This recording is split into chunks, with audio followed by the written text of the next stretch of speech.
So my name is Julien, and today I'm really excited to present you Make Web Components Great Again.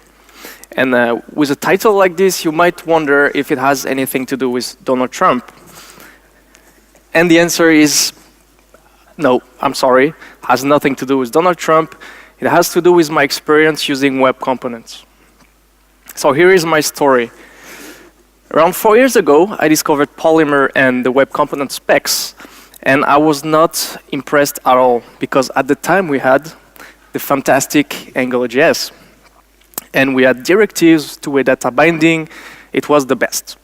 Until Angular came out, of course. We migrated our applications. It was painful, but at the end, it's worth it. And at the time, I completely forgot about the web component specs. But late in 2017, I discovered StencilJS. And something happened in my mind. I regained confidence and interest in the web components. So let's see the problems that the web components and StencilJS are trying to resolve.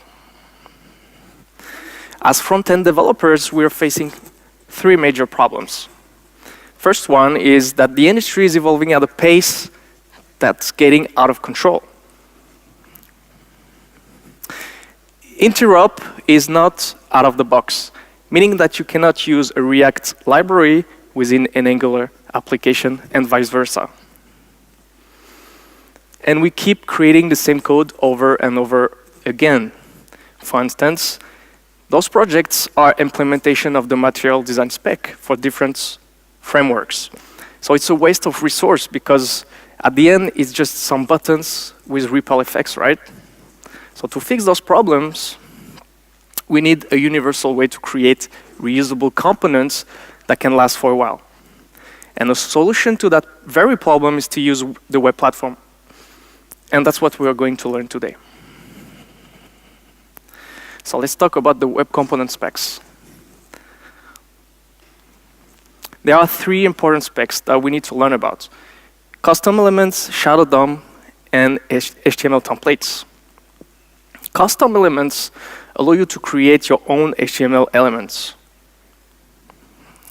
So here, this is a custom element. All you need to do is to use the ES 2015 class and extend HTML element. To be able to use these custom elements, we need to use the custom elements API with the define method. We give it a tag name and a reference to the class. And then we can use this component everywhere.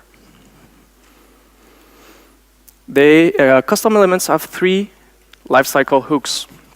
First one is connected callback, when the component is inserted into the DOM. Second one is disconnected callback, which is the opposite, when the element is removed from the DOM. And attribute change callback, when an attribute value has changed. And here is the equivalent in Angular.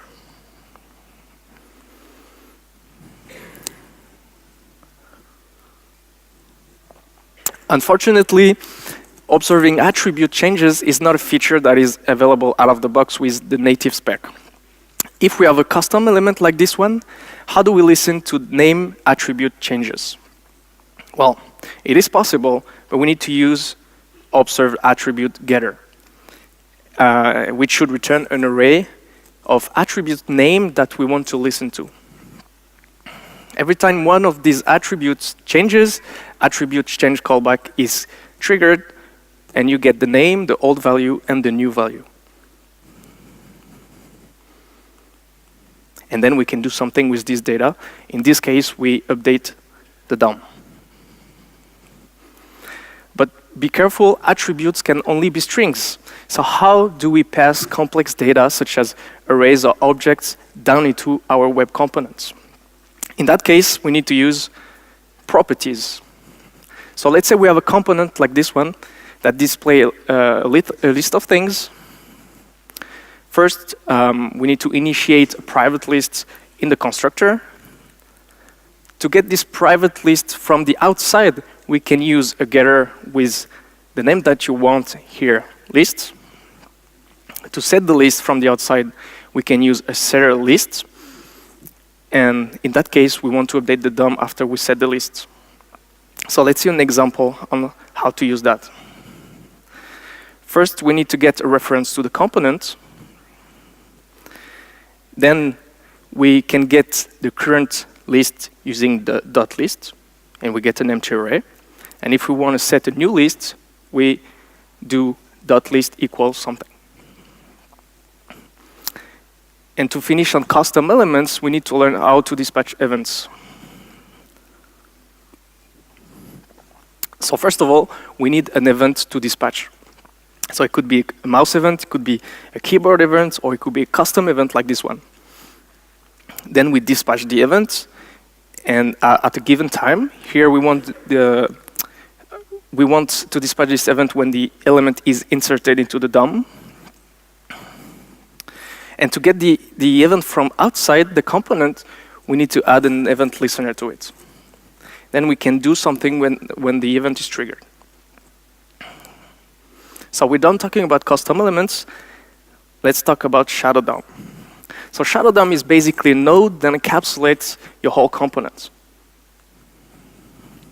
So we're going to add the Shadow DOM to the component my name is that we saw earlier, and it's a really simple example. First, we need to use attach shadow method to create a shadow root, which is the node that encapsulates your component. There are two modes, open and closed. Open means that you can access the shadow root from outside the component, and closed, you cannot. Then when we refer to the DOM, we need to refer to the shadow root instead of inner HTML, but the rest is the same. So let's see a demo. Here we have two components. My name is without the shadow DOM, and my name is with shadow DOM. When we apply a document style change, such as the color here, it applies only to the component without the shadow DOM. Okay, the other one is protected. We can add the shadow DOM to Angular component pretty easily with view encapsulation. And view encapsulation has three values. The default is emulated, meaning that all your styles will be prefixed by a unique ID, native for the native shadow DOM, and none to remain the same CSS. And the last spec we need to talk about is HTML templates. And this tag is really powerful. It never renders the children's unless you ask for it. So let's see an example. We have an image, and the problem with that image is this image could be outside of the viewport of your page. But the browser, in that case, will fetch the image anyway. So it's a waste of resource. Now if we wrap the same image inside the template tag, like this, then nothing happens. The browser will not fetch the image. To include the image on the page, we need to get a reference to the template node.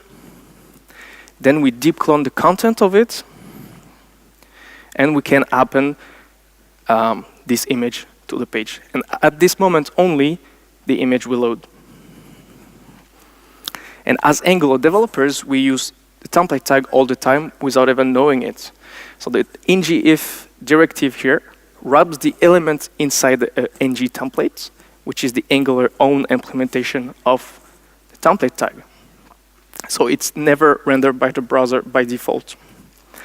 And it is the same for ng4 and for ngSwitch. In terms of browser support, basically your web components only work natively on Chrome. But that's not something you should be worried about for two reasons. First, all major browsers are committed to support web components, and things are accelerating on Firefox and Safari lately. And the second reason is because we have polyfills for everything nowadays.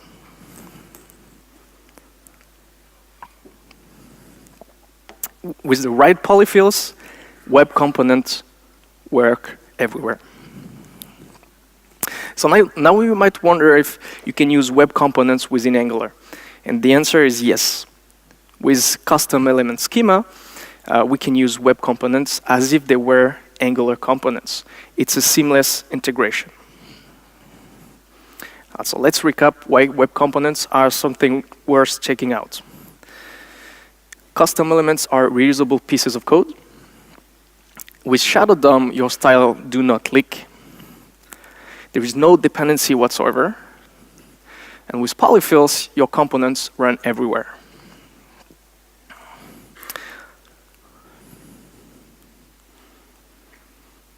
The cons are we need to apply the DOM update manually with inner HTML, for instance. We cannot use directly on our component something like on something equal a function. We need to use event listeners. Attributes and property differences adds complexity. And since we do a lot of things manually, the code can be a bit verbose. So one solution to fix all of these limitations is to use StencilJS.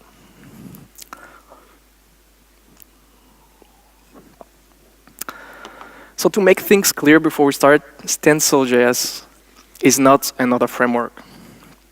Stencil is open source. It was created by the Ionic team in 2017, and it outputs standard custom elements.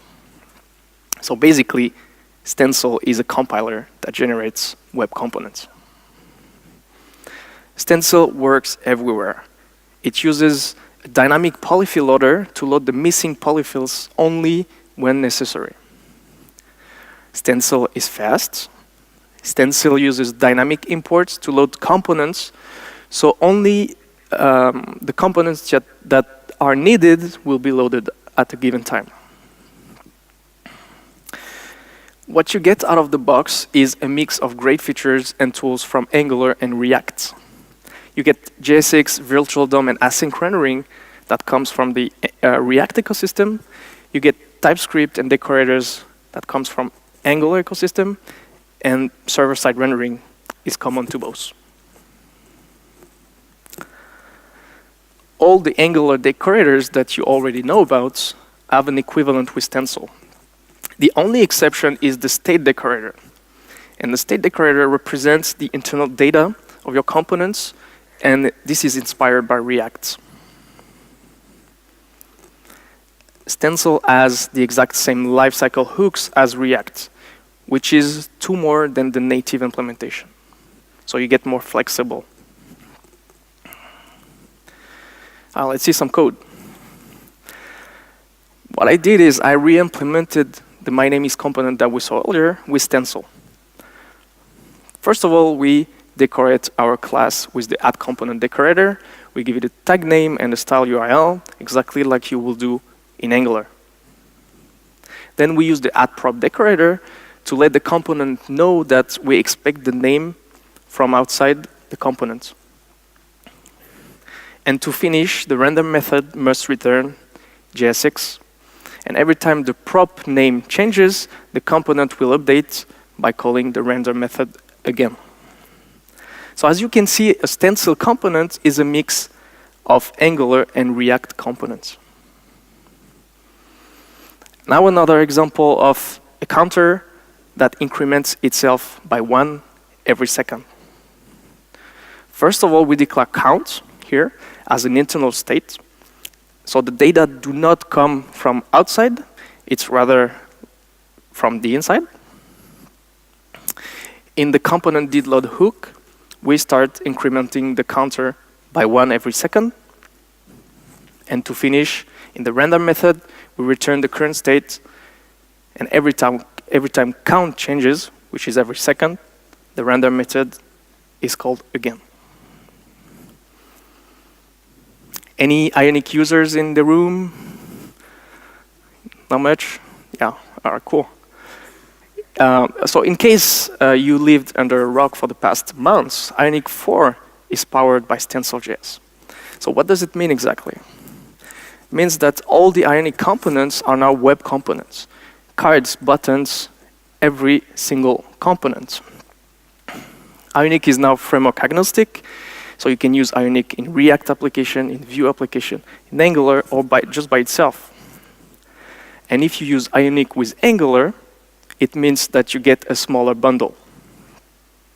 So it's clearly a win-win situation for both Ionic, that you can run now everywhere, and for us, Angular users, because we get a smaller bundle. Let's see how to get started with Stencil. To start using Stencil, all you need to do is to clone and install the starter app that is available on GitHub. Then if you run npm start, the dev server will start and you will get the following app. So the app starter is a progressive web app with its own service worker, its own router, and component examples. You get everything that you need to start your own application. So now that we know about Stencil, let's see some numbers to get you even more excited.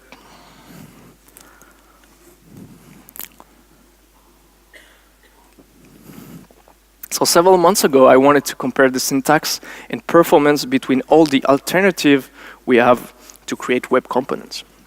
For that reason, I created this open source project that implements the same to-do list with various web components technologies. And today we are going to compare the native implementation with Stencil, with Polymer, with StencilJS, and Angular elements. So before we start, I wanted to emphasize that Angular elements is a proof of concept right now. So take that into consideration when analyzing the results you're about to see. And also, don't miss a chance to learn about Angular elements with Pascal at 6:25. In terms of code lengths, what we can see is that the native custom element is the most verbose version. The others are kind of similar. And why is code length important to me? It is because this is my motto: the less code you write, the less bug you will create. And also, the more maintainable your code will be. So it's really important to me. In terms of asset size, it is really hard to beat native implementation because it has 0 dependencies. But StencilJS and Stencil are pretty close. Both StencilJS and Stencil use an HTML renderer such as the VDOM or LIGHTHTML. So that's one of the reasons they are bigger than native. And Stencil is a little bit bigger than StencilJS because it also includes the dynamic polyfill loader. So Stencil here is the only one that works on every browser by default. The first meaningful paint measures when the primary content of a page is visible. So the faster, the better. If we put aside Stencil plus pre-rendering for now, we have native, Skate, Polymer, and Stencil that are pretty close to each other. And to understand why Stencil plus pre-rendering is the fastest, we need to learn about pre-rendering first. Pre-rendering comes out of the box with Stencil. With modern framework, we are used to have only one component in our index.html, exactly as on the left side here. Stencil uses its server-side rendering capability to pre-render your app in production mode. The benefits are you have a blazing fast first meaningful paint, so your user will see the application as fast as possible. But the application won't be interactive, of course. And you get better search engine optimization as well. So if we take a look at the overall Lighthouse performance, once again, Stencil plus pre-rendering beats native. Skate, Polymer, and Stencil are above 90 by default, which is an awesome score. All right, so let's conclude this talk. Why Stencil makes web components great again? It's because Stencil works everywhere. Stencil is fast. Stencil components are concise.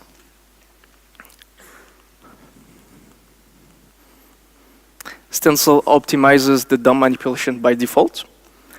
And Stencil allows search engine optimization. All right, that's it for me. I hope you guys are excited about web components and StencilJS. And if you are, I'll be downstairs with stickers for you. Thank you very much.